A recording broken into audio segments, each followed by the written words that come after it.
सच्ची भक्ति।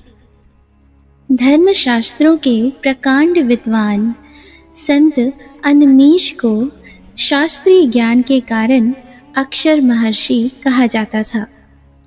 वह अपने आश्रम में छात्रों को ज्ञान दान करने में लगे रहते थे। एक बार एक संत उनके आश्रम में आए।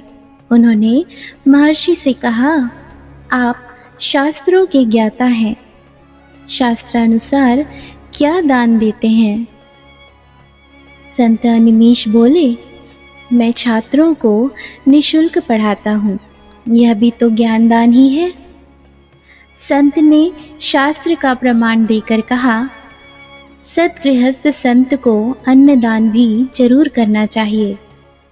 भूखों और गरीबों को अन्नदान करना सर्वश्रेष्ठ धर्म है। संत की बात सुनकर महर्षि ने कहा, आज से मैं संकल्प लेता हूँ कि अन्नदान करके ही भोजन किया करूँगा।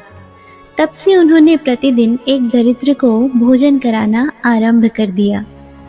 संयोगवश एक दिन आश्रम में कोई भी दरिद्र व्यक्ति भोजन करने के लिए नहीं पहुँचा। संत को ऐसा लगा कि आज उनका संकल्प कैसे पूरा होगा। ऋषि दंपत्ति किसी भूखे व्यक्ति की खोज में आश्रम से निकल गए। बहुत आगे चलने पर उन्होंने एक वृद्ध कुष्ठ रोगी को एक वृक्ष के नीचे बैठे देखा। वृद्ध दर्द से कराह रहा था।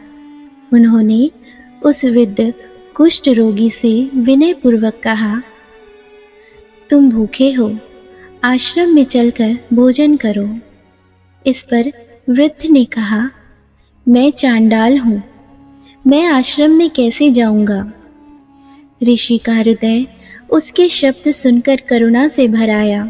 उन्होंने कहा, चांडाल और ब्राह्मण में कोई अंतर नहीं होता, हम एक ही परमात्मा के अंश हैं।